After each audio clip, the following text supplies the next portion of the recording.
feel like I'm being called to say even more. I am stretching, but for anybody who goes through like chronic pain, I'm there with you, bro. I know how hard it is, and you're just tired most of the day.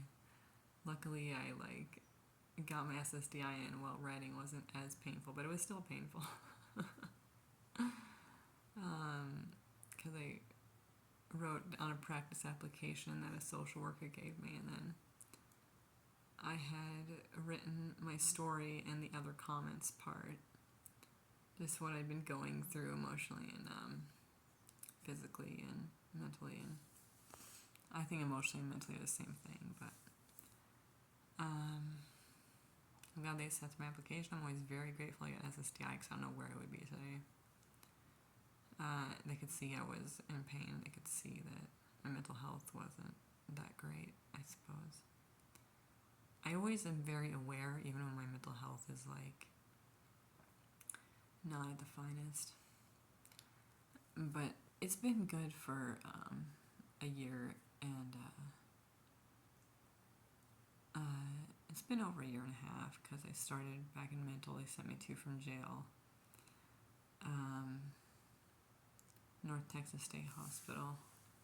They forced me to take medication there, and probably November.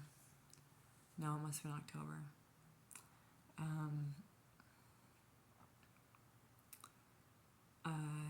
But yeah, I was there from October through January, and then I was back in jail in February through April. But I was taking medication there as well, so that's 5 months plus. So,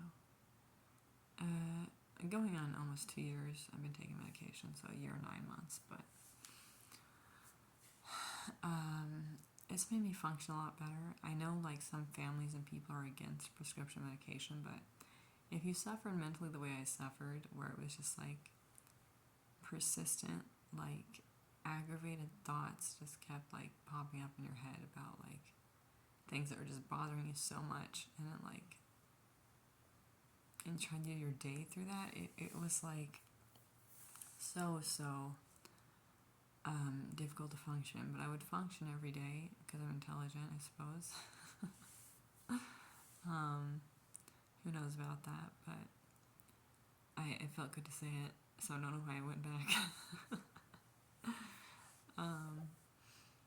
But yeah, so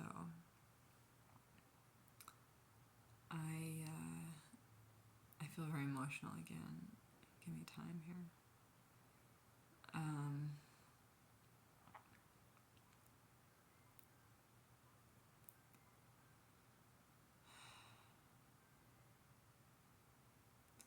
Sometimes I miss certain members of my family that I don't talk to anymore, but I feel like I can't talk to them because they're unkind. And then they're kind of mad at me for not talking to them or something like that. That was the vibe I got from one of my siblings recently. But when I told him how I felt about something, he blamed me for bringing it up or feeling that way and didn't really address it. So he said it seems like something everything he says bothers me, when I'd only really brought up 3 things in a number of years, or maybe it was 2. I don't know. It's just I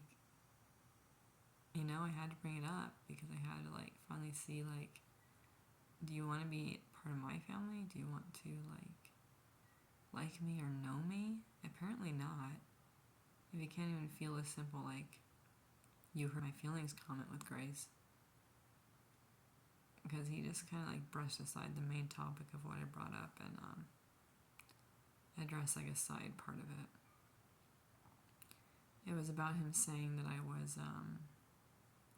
not positive enough, and that really bothered me through my major depression at the end of last year. And I was how the hell am I supposed to be positive enough? What even is positive enough? That's not really where I went with it, but that's where I'm going now. Because how can you like be enough of positive enough, have enough positives in your life? And how do people gauge how many positives is enough positives? In algebra, I'm just joking, but I liked algebra. I would love to do some algebra. You ever seen an algebra book? But then I'd have to write, but I could do it for a little bit. Yeah, that's it for this one.